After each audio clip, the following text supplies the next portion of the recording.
Today's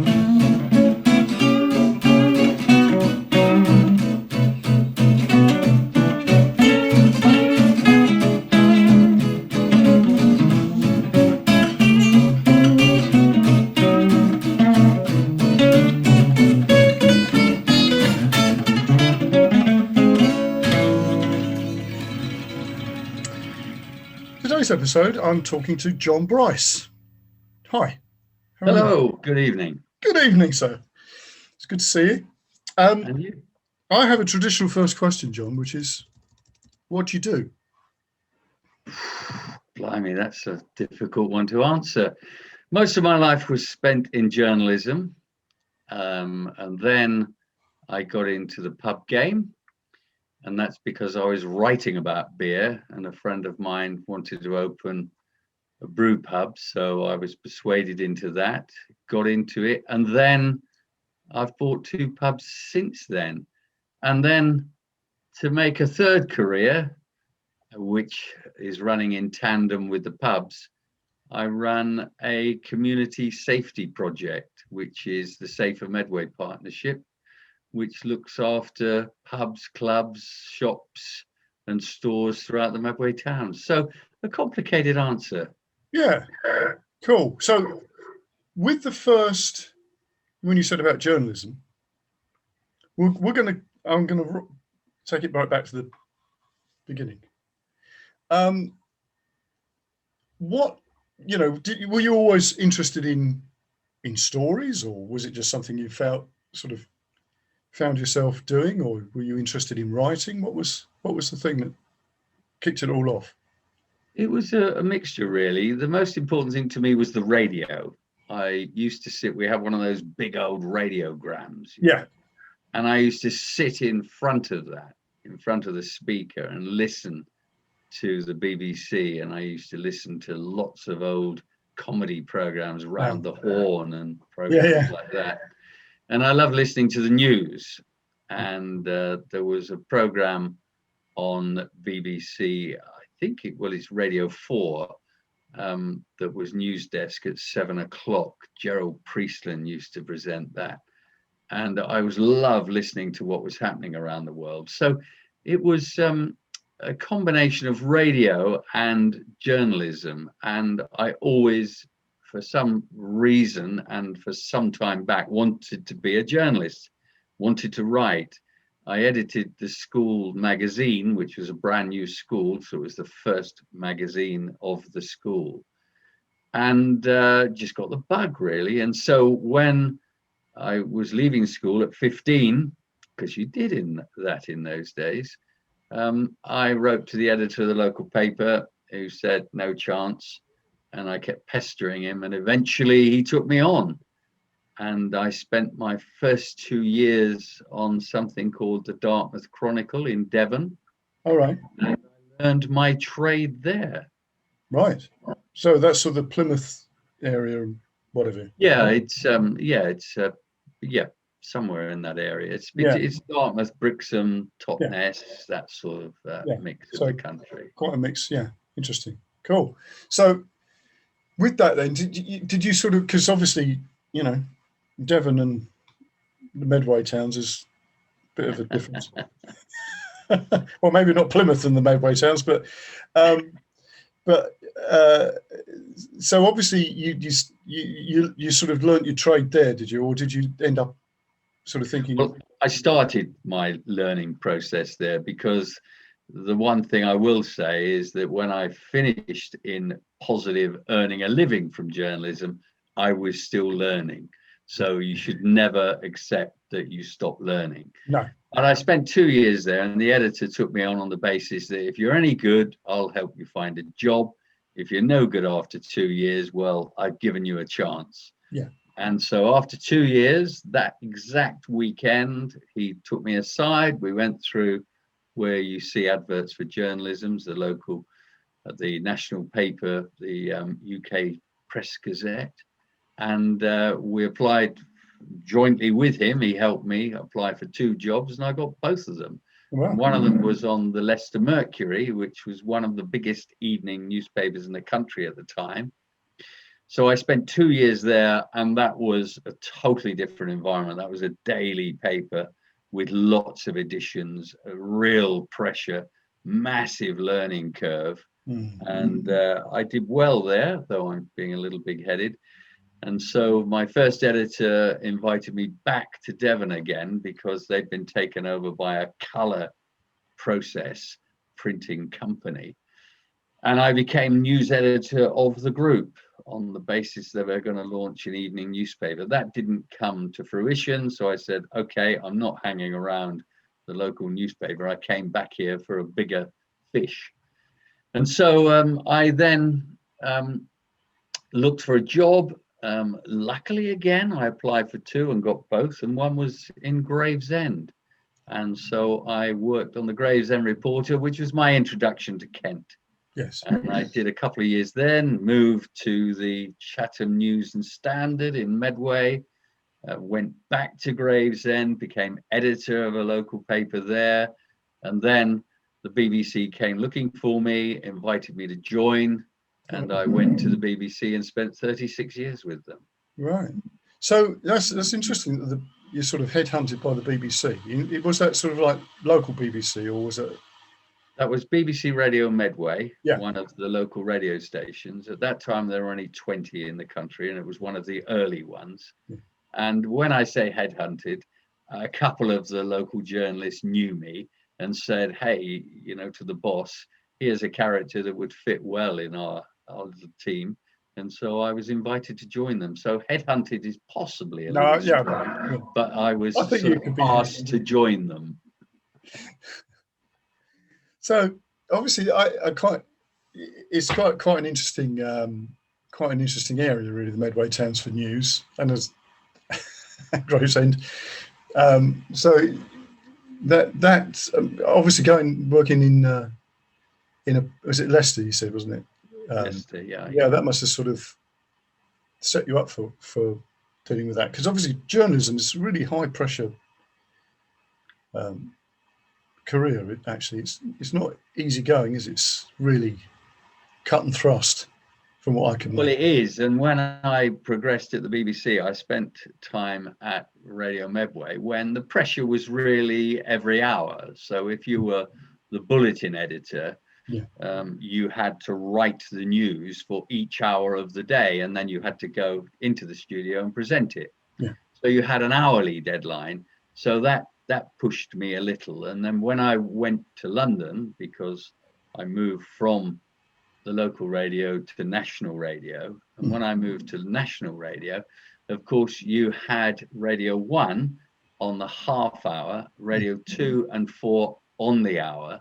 So you were getting not one deadline an hour, but one deadline every half an hour. Right. So the pressure increased again. Because if you were a reporter, which I've spent many years doing, if you were out covering a story, you had to have a deadline for Newsbeat on the half hour and the other outlets on the hour. So the pressure intensified. That's amazing, because okay, you just said that you went from BBC Radio Kent to the national radio, which is obviously quite a jump. So tell me a bit about that, because this all becomes very important, I'm sure. How did you make that transition? Just, again, somebody, you knew someone, or?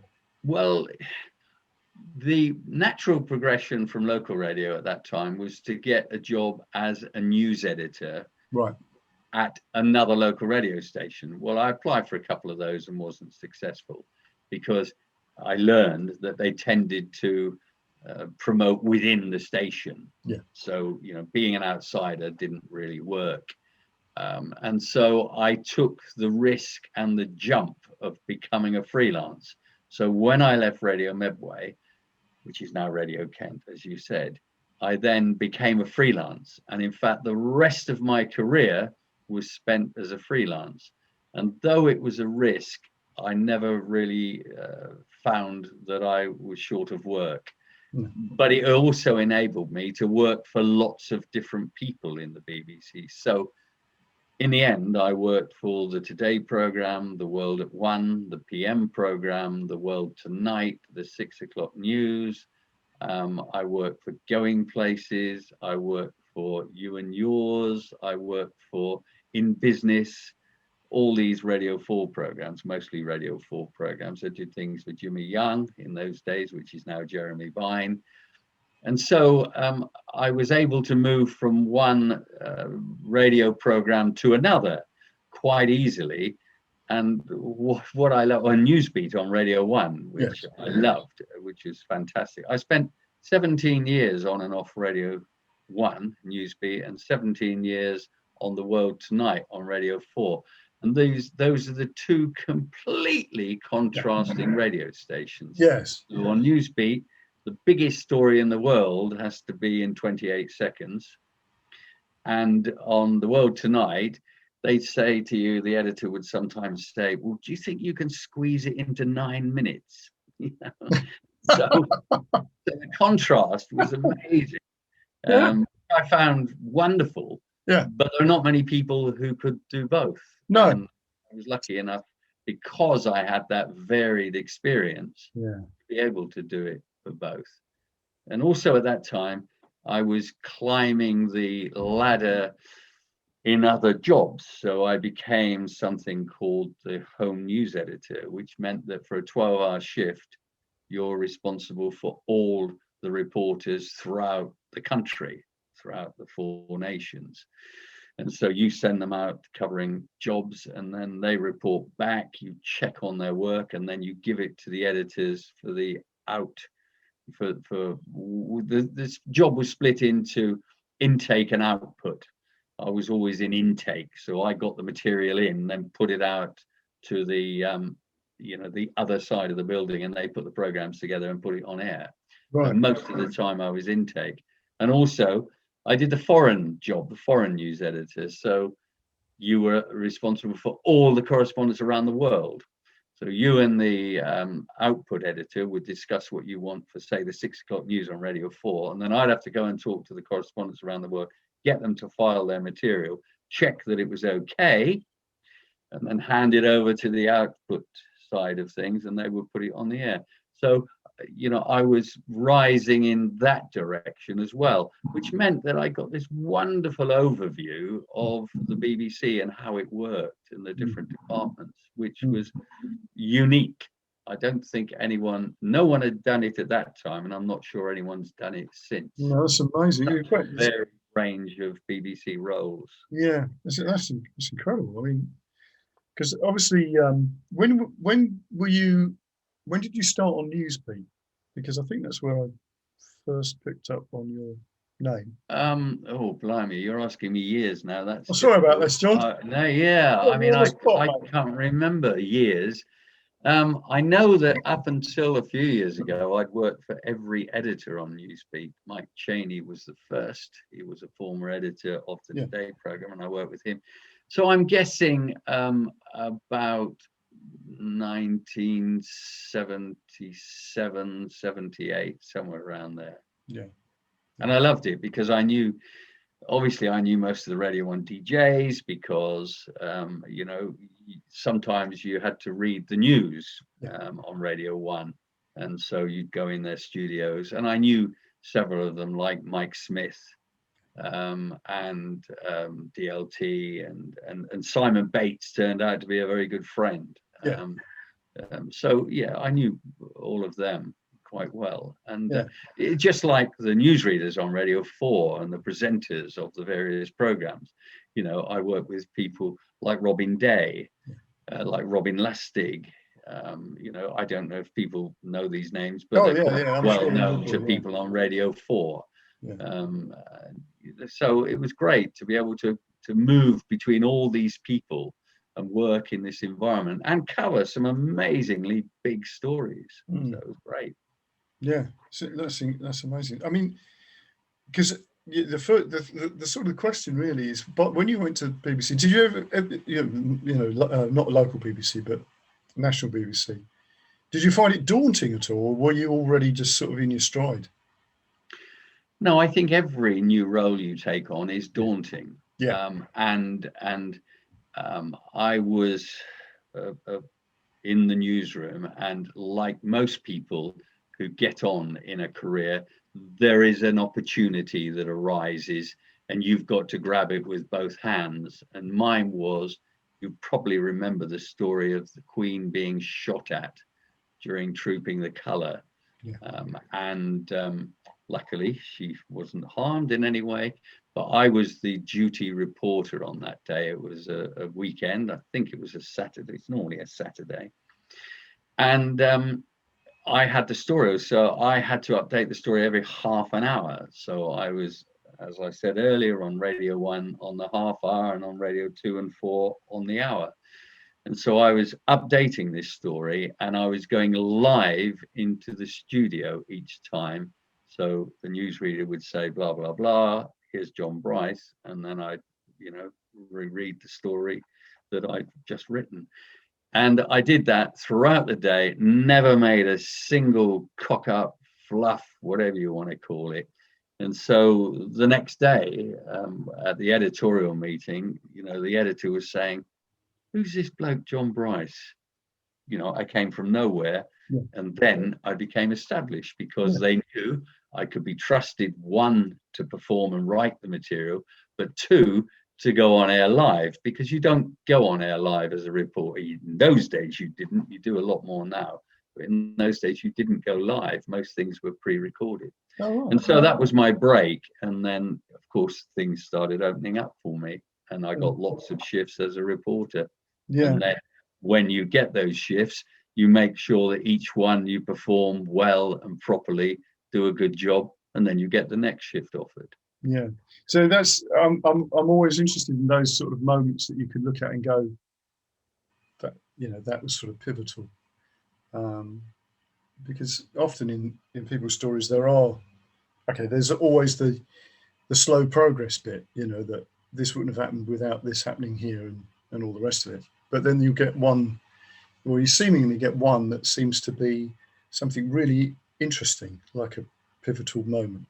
So yeah, I've got one of those later in a totally different environment, much later in my life, about one that didn't go my way.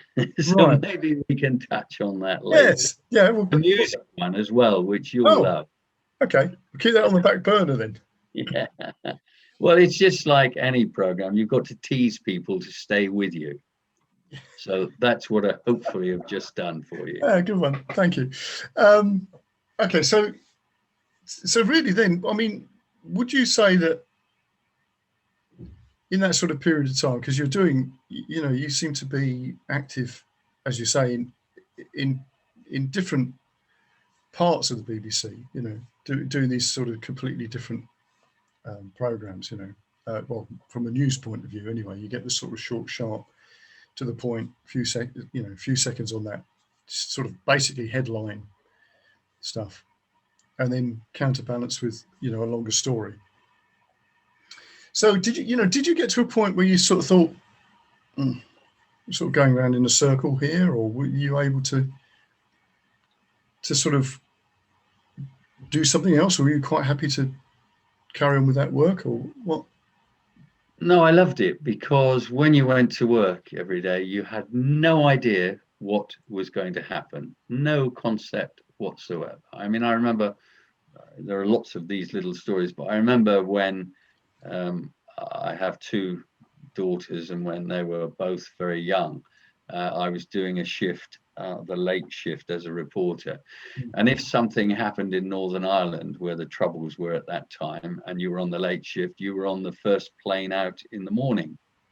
So I was due to take my kids to school the next morning, and I phoned my wife at about 7 o'clock, and she said, "Oh, you're not home yet. You need to be home soon, because the kids need taking to school." I said, "I'm in Belfast."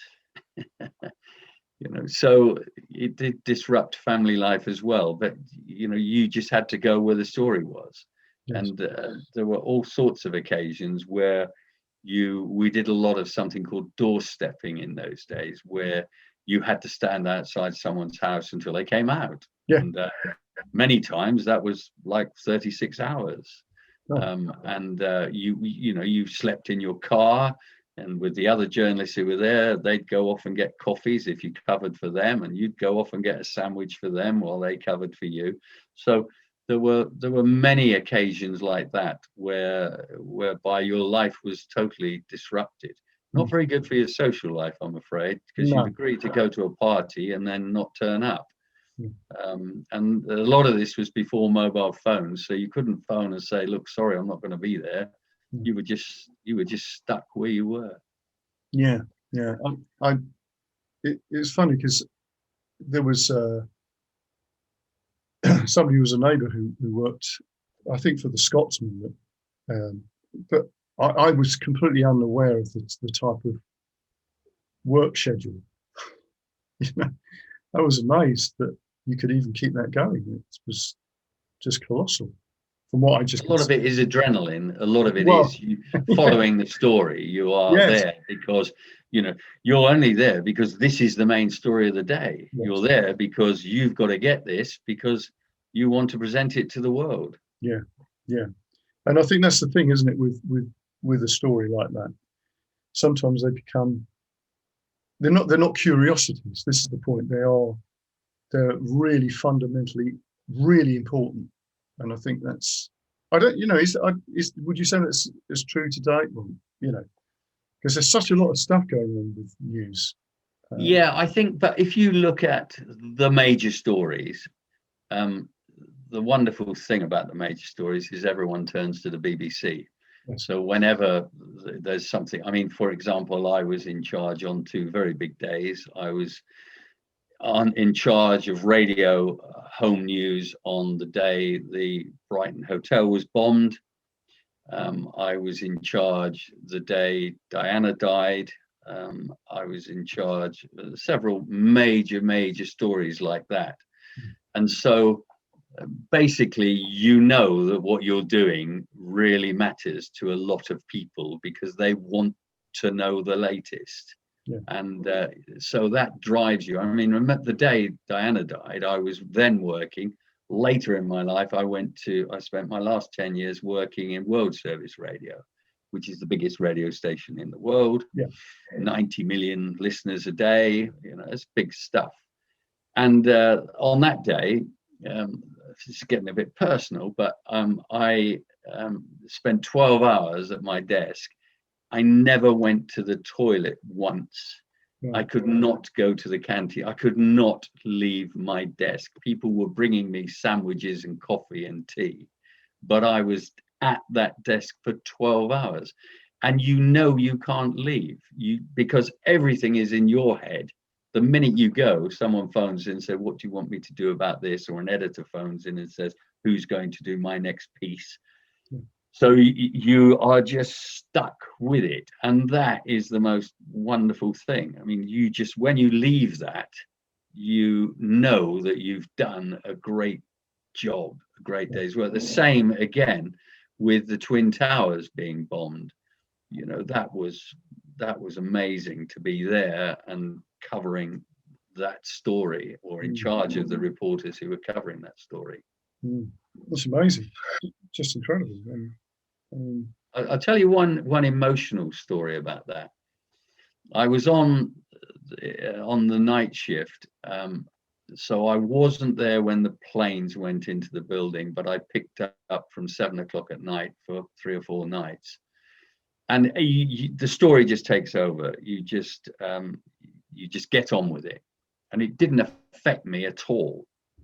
And I was driving back to my home in Brompton after the last shift, and I was still listening to the radio as you do, and I heard this interview with I think it was a woman who had got a message on her answer phone saying from her husband that "I'm in the tower, I'm going to die, I know I can't get out of this, I love you, can you please pass on my love to all my friends and my children."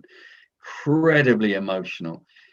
and I nearly broke down. I had to pull the car over to the side of the road, and I was in tears because I'd done this for 3 or 4 days and it hadn't affected me. And then one little thing got me, absolutely got me, and I couldn't drive. I just had to pull over to the side of the road, weep, control myself, and then continue home. Very, very odd. Well, you know, We're human. well, exactly. I think I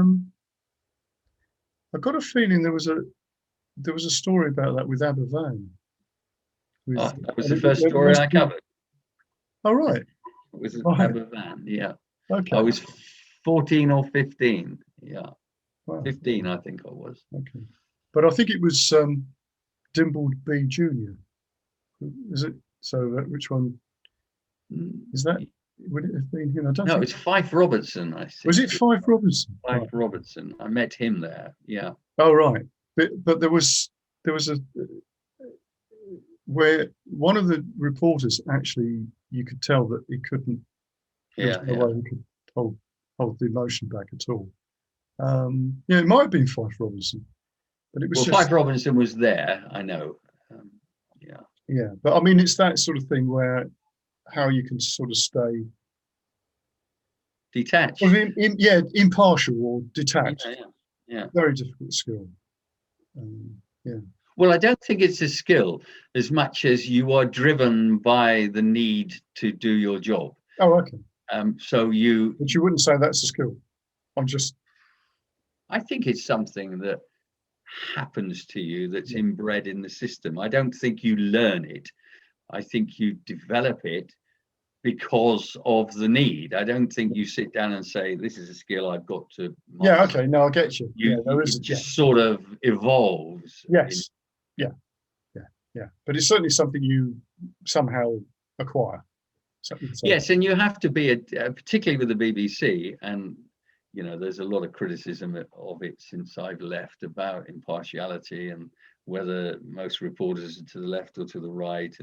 But what was drummed into me at that time, and I believe we did it very well, was you don't take sides. You just get on with straight down the middle. You tell it as it is, and you just do that. No more, no less. And I think that, again, was a great quality that sadly I don't think the BBC lives up to at the moment. But that's another long. That's another story. Yeah.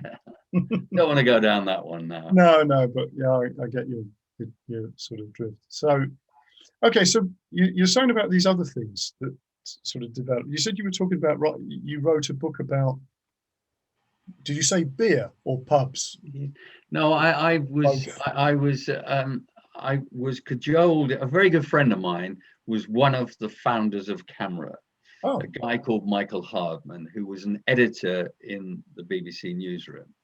And we both like real ale. So at lunchtime we'd go out and he'd take me to these different pubs. And one day he put my arm behind my back, extracted 10 quid or whatever it was out of my back pocket. And he said, now you're a member of Camera. All right. And then about 10 years later, he did the same thing with me and said, now you're a member of the British Guild of Beer Writers. And so I started writing about beer, and I was the beer doctor on Johnny Walker's Radio 5 program before it became 5 Live. Right. And so I'd go on and we'd chat about beer and open a bottle in the studio.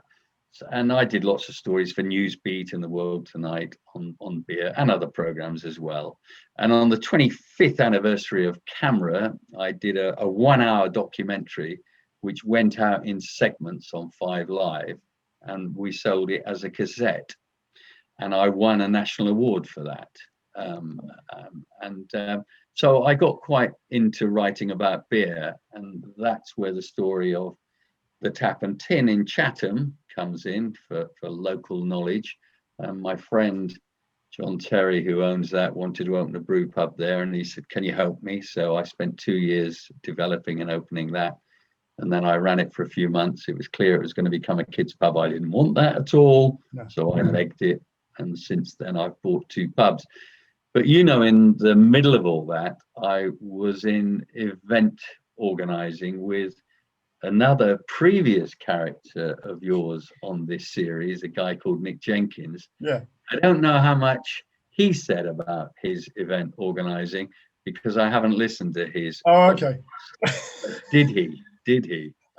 Not too much, no, because he didn't actually. I think. Well, that's where I met you. Yes, that's exactly where you met me. Yes. Because the two of us organised a massive Euro food and drink fair on the Esplanade at Rochester. And it was a 15-acre site, and it had a massive beer tent, it had a wine tent, a spirit tent, it had cookery lessons, it had animals, it had historic vehicles there, it had everything. We had a stage with music, and you helped put that together. Yeah, well, I did the one in Ashford, actually. Oh, right. But you know, we had great fun, and when we did 3 years in Rochester, we did another one in Ashford with some great musicians, including you, but Chaz and Dave, and Akabilk, and oh dear, who was the other one? Alan Price. Alan Price, yeah. Well, it's funny actually because I worked with Chaz Hodges at this sort of summer school that we were running, and he used to come down and, you know, talk about the early sort of rock and roll, well, the British rock and roll scene, you know. And the first time I saw him there, I said, well, you won't remember me, but you came down and did this festival down in Ashford. He said, I remember that. He said, I bought a Land Rover that day, on that day, and I came to the gig in the Land Rover, which is true, because he did. He just appeared in this, like, sort of, you know, old-fashioned Land Rover. And he said, it's a good job we did, because it was like a lot of mud on that particular time. That was Ashford. Yeah, that was Ashford. Yeah, that was Ashford. So he remembered that really well. And oddly enough, he appeared at the Tap and Tin, and I had a chat with him because, you know, I was involved in the Tap and Tin, and he told me the exact same story. Yeah. So he remembered buying that. Yes. Yeah. That's quite a nice sort of tie up with that. But Nick and I organised several events. We organised the Quadrathon, the world's toughest race, which is a 2-mile swim in the sea at Brighton, a 50-kilometre walk to Tunbridge Wells, a 100-mile cycle ride to and around Brands Hatch, and a full marathon to Gravesend, 162 miles. And we called it the toughest race in the world, and no one ever questioned that. And it had massive worldwide coverage. It led to 6 o'clock news and 9 o'clock in those days, 9 o'clock news on both ITV and BBC. Got massive coverage. And if you allow me, this leads me to the story I was alluding to a little earlier. Okay. Because I used to cover motor racing for the BBC and knew John Webb, the boss who ran Brands Hatch. And I'd said to him, can we have our event there? And he said, yeah, it's fine. And we got so much coverage. He was really impressed with Nick and I. And so he said, look, immediately after the Grand Prix, I've got all these facilities available at Brands Hatch. I've got toilets, I've got car parks, I've got grandstands, I've got food stalls. What can we put on that will use all those facilities? And the only thing we could think of was a big music festival. And it was easy to adapt the track to facilitate that. And so we had a guy who ran the Brighton Music Centre, who was involved in our Quadrathon. And he said, I can get big acts. And we booked for 2 days, the weekend after the Grand Prix, and I can't remember the year, but you'll know this from later in the story. We booked Elton John and Rod Stewart, who were doing a national tour then. And brilliant, everything was fixed. And then they fell out and they didn't complete that tour. I don't think they even started it, but they fell out seriously and it didn't happen. So we had a crisis meeting at Brands Hatch, and the guy from Brighton who was fixing the music element of this said, I've got someone, he's really big. I'm not telling you until we get to the meeting at Brands Hatch. So Nick and I were cold as to what we were going to hear. Got to the meeting room at Brands Hatch. And he said, I've got Bruce Springsteen. And we said, fantastic. And John Webb's wife, Angela, said, I've never heard of him. We're not doing that. And so the event never happened. Now, when Bruce Springsteen came to the UK, that was the biggest tour that the UK had ever seen. Was it the Steel Wheel? I can't remember. It could have well been. Yeah. But anyway, I was working on Newsbeat. And when I went back to tell the lads at Newsbeat that, you know, this had been, you know, poo-pooed, and we were, they were saying, what? They couldn't believe it. Anyway, Bruce Springsteen came and did this massive tour, which made huge money. And the deal that Nick and I had would have made us very rich virtually overnight.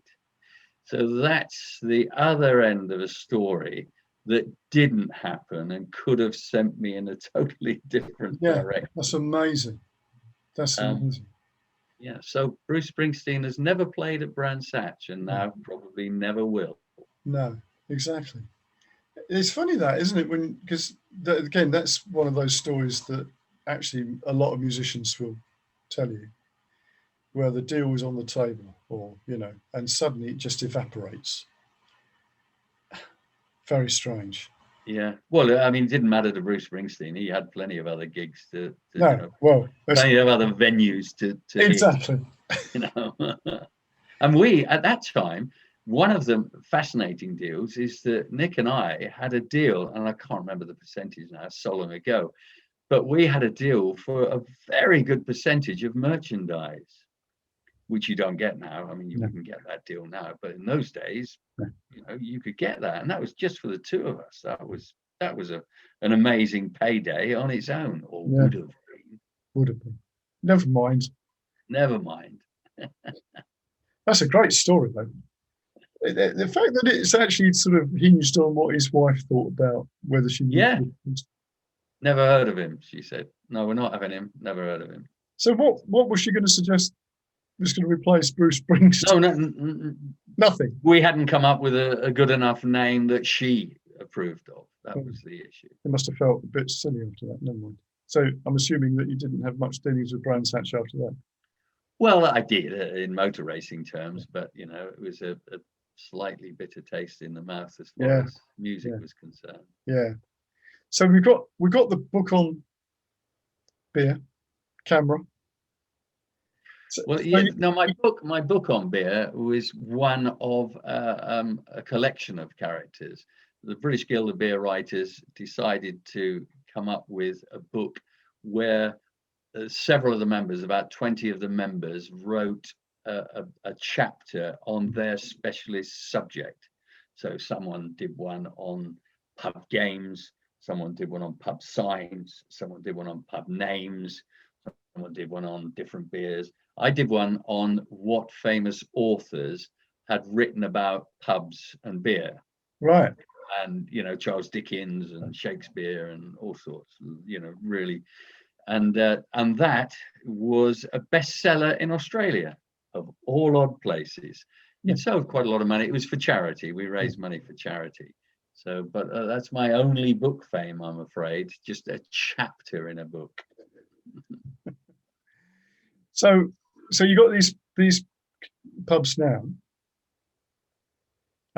Obviously, been a bit of a difficult time, one way or another, for running a pub or owning a pub. So, how did you sort of navigate that? I mean, because obviously I'm just watching things from slightly from a distance. How do you manage to keep? Well, this scenario is slightly different for me because one of my pubs I've let to someone who runs their own business there. So it was just a rent scenario that we had to agree that clearly, you know, he couldn't pay his rent, so we had to come to a deal. Now the other one is a long and boring story, but I had to repossess from the person who was running it And so since then, I've been revamping it completely and utterly. And I'm close to finishing now. Today, we've spent time fitting out the cellar, upholstery is being done, the carpets have been laid. So we're at that stage. We're a few weeks away from opening, but I've not been open during the pandemic, or during bits one could open during elements of the pandemic. So I don't really know, because I've been out of the game and ready to open soon. Yeah, in fact, there's been a lot of places that doing the same thing, where they're refurbing and all the rest of it, which seems to be the only course of action, really, as far as I can see. Making use of the time in some sort of shape or form. Yeah. So cool. That's amazing, John. So you obviously got lots, because last time I spoke to you, we were in a pub somewhere in the Medway towns, and what a shock. Yeah, that was a surprise. And I remember you looking at the screen and saying, "Oh, that's so and so. I used to work with so and so." I can't remember who these people were, but it was just like you kept going, "Oh, yeah, I've known her for X amount of years." So do you still keep in contact with everybody? Do you? Oh yeah, loads of them, and it's great. Obviously, Facebook is a wonderful way of keeping in touch with characters like that. But I go up to, for example, Newsbeat have at least once a year bash of old fogies like me, and so we go and have a few pints. There's a newsroom party every year. I always go to that one. There are all sorts of, and some of the characters I have far more of a daily, or not daily, but weekly contact with, because I spent a lot of time with them. But sadly, at my age of life, I go to too many funerals. And so you bump into lots of characters who you've worked with at these sad occasions. So yes, I still keep in touch. I mean, when you spend 36 years in an organization, and as I explained earlier, if you have worked on all those programs, then you've got a much bigger collection of people you've worked with than you would if, say, you just worked on the Today program all your time. And so, I've got a massive collection. And also a lot of the backroom characters, the studio managers, I've always had a great relationship with those, and the engineers that you work with, because the one thing I've learned kitting out a pub is I know nothing about electronics, electrics, computers. So you always had, so all you did was arrived, sit in front of a microphone, and when the red light went, you opened your gob and off you went. And then when you finished, you left. So you had nothing to do with the technical side of things at all, apart from having a pint with the characters who allowed you to do it. And so I'm now learning, when I've got to do some of these things, I have no skills whatsoever in those areas. No, but you know a lot of people who know what to yeah, do. Exactly. Anyway, John, that was brilliant. That's a brilliant talk. I mean, it's fascinating because it's all sort of shrouded in mystery to people who don't know anything other than turning on the radio or TV and there's somebody there reading the news. But I know it's an interesting world. Amazing stuff. So thanks. Really nice to see you again as well. And, it's lovely to take part. I really enjoyed it. It's good talking to you anyway. Yeah, and my beard is nearly as good as yours. Working on it. It's the hair. It's the pop star hair. I know. I've been. Lots of people have said things about the fact I've got long hair, but because they're not used to it. So, anyway, it's great to see you then. Speak to you soon. All the best. Goodbye. Yeah. Cheers. Bye. Yeah, big thanks to John. I always like to hear those stories about the behind the scenes with the BBC and stuff like that. It's really, really interesting. Yeah, so there's some details on the show notes, obviously, about the stuff that I'm doing with the music charity Icaro and Blues Camp. Obviously, there's a lot of lesson stuff on there as well, which you can get to via the Patreon link for songwriting, and also NLP, which is another thing which you might have picked up that I do. So yeah, good. So I'll speak to you soon.